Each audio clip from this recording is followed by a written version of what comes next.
Welcome, this is Poetry Uncut. Today I'll be reading Follower by Seamus Heaney. Besides reading the first couple of stanzas of this poem to see if I'd be interested in it, I haven't read anything.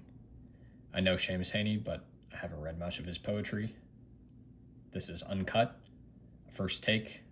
I'll be reading through it slowly, annotating off to the side, and giving my commentary throughout. I hope you enjoy. Follower by Seamus Heaney.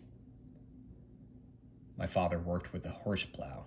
His shoulders globed like a full sail strung between the shafts and the furrow. The horses strained at his clicking tongue. An expert. He would set the wing and fit the bright steel-pointed sock. The sod rolled over without breaking. At the head rig with a single pluck of reins. The sweating team turned around and back into the land. His eye narrowed and angled at the ground, mapping the furrow exactly. I stumbled in his hobnailed wake, fell sometimes on the polished sod. Sometimes he rode me on his back, dipping and rising to his plod. I wanted to grow up and plow, to close one eye, stiffen my arm. All I ever did was follow in his broad shadow round the farm. I was a nuisance, tripping, falling, yapping always. But today it is my father who keeps stumbling behind me and will not go away.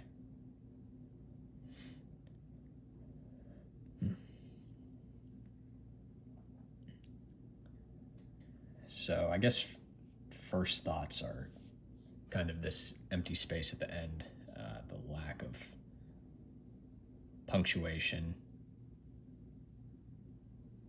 Of course, he uses it throughout, so it's a little startling to see this lack of a period here. I'm wondering almost if it's purposeful that it's omitted, right? Kind of leaving us a feeling of emptiness or, continuation.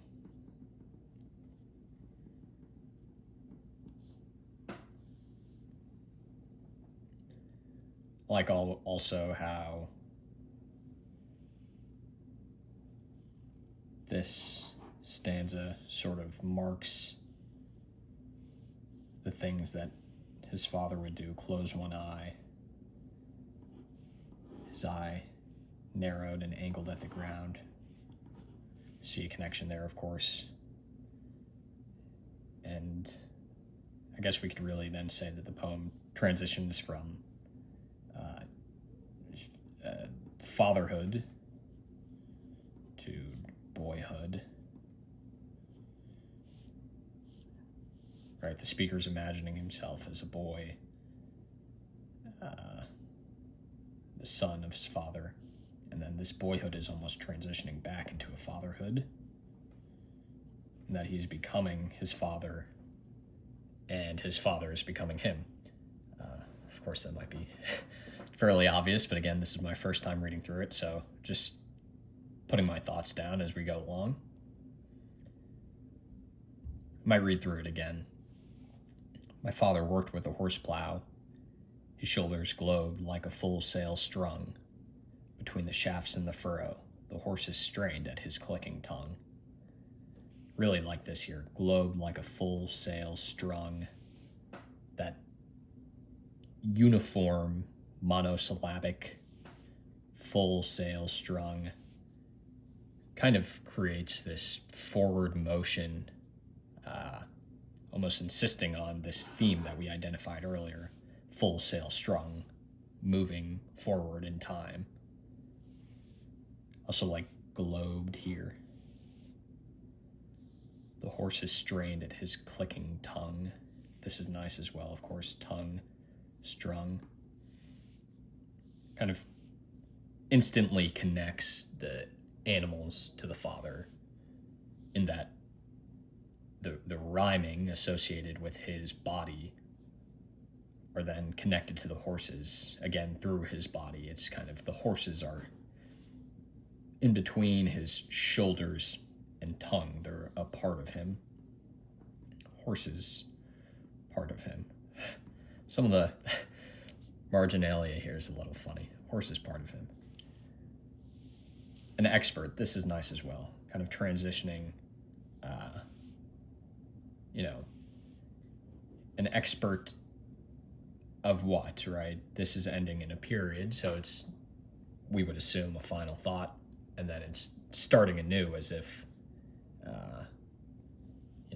this is associated with that, but it's a separate thought as well. He would set the wing and fit the bright steel-pointed sock. The sod rolled over without breaking. At the head rig, with a single pluck of reins. Here's the horses again. I like drawing these lines sort of to see the connections throughout the poem. This is interesting to me. I don't really know much about farming, so I can't quite say that I know what's going on here. But I suppose I can imagine. Let's go back to this. This is sort of this same theme that we see here, an expert, right, tied to this first stanza. And this reminds me of this, how we're missing punctuation here. It transfers directly into the next stanza.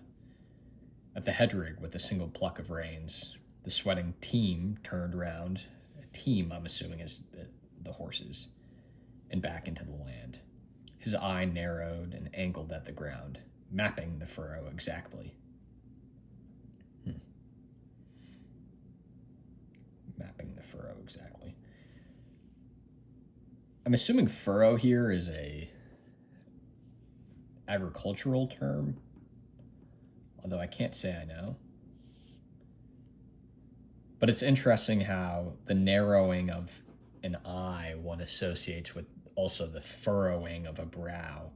And again, I'm sort of sensing a theme that we picked up here, how the horses are part of the speaker's father, just as, the furrow, or what I'm assuming is agriculture, I can't say I know, is, part of his eye almost. His eye is narrowing, his brow is furrowing, just as the furrow is mapped exactly. Let's continue on. I stumbled in his hobnailed wake.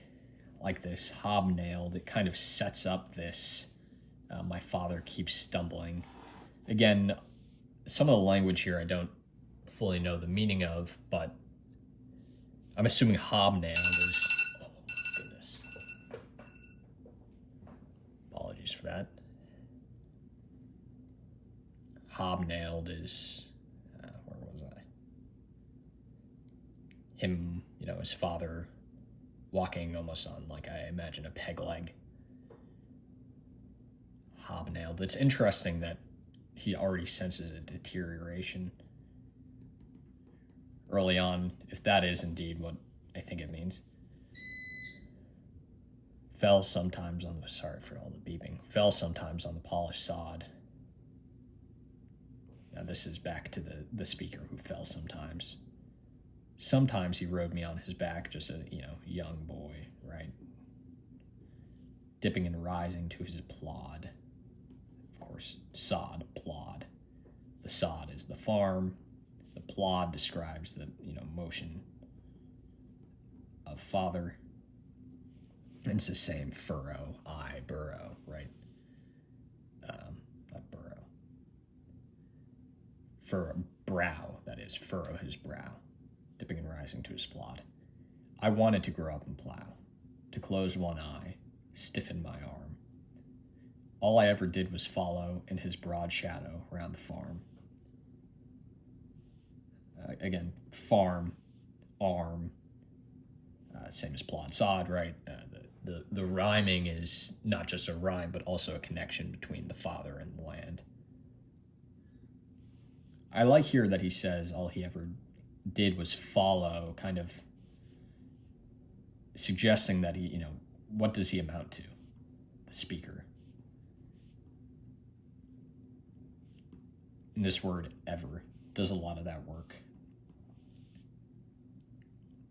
The speaker feels that he's always almost in his father's, right, shadow, because all he's doing is following.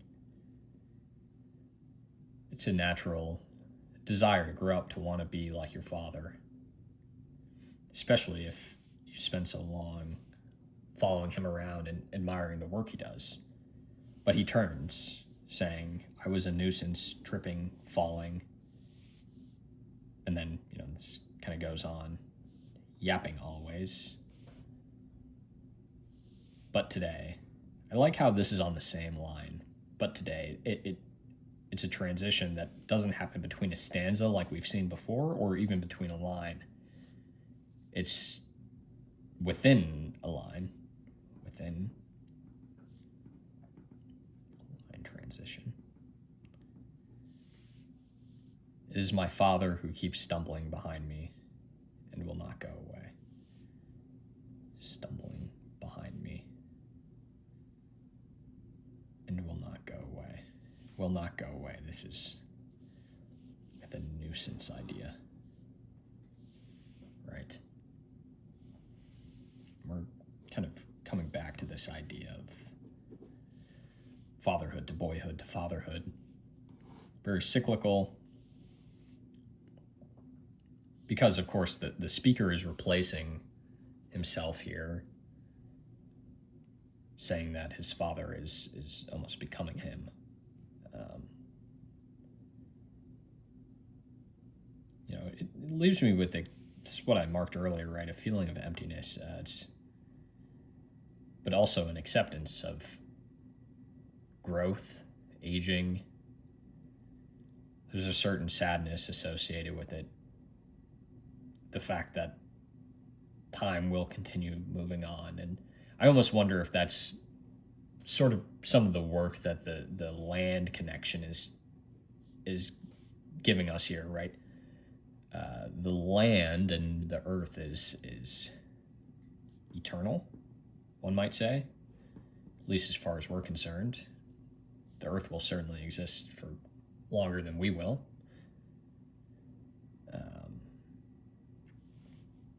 And I think maybe the poem is suggesting that land is eternal, or at least we think.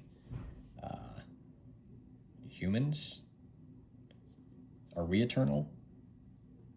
Or at the very least, are the cycles that humans go through, are they eternal? Are cycles eternal? This fatherhood, boyhood, fatherhood, I'm not sure. But I enjoyed going through it all with you today.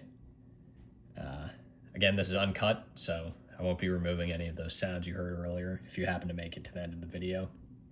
This was my first time reading this poem. I quite enjoyed it. Again, I've read some Seamus Heaney before, but never this poem.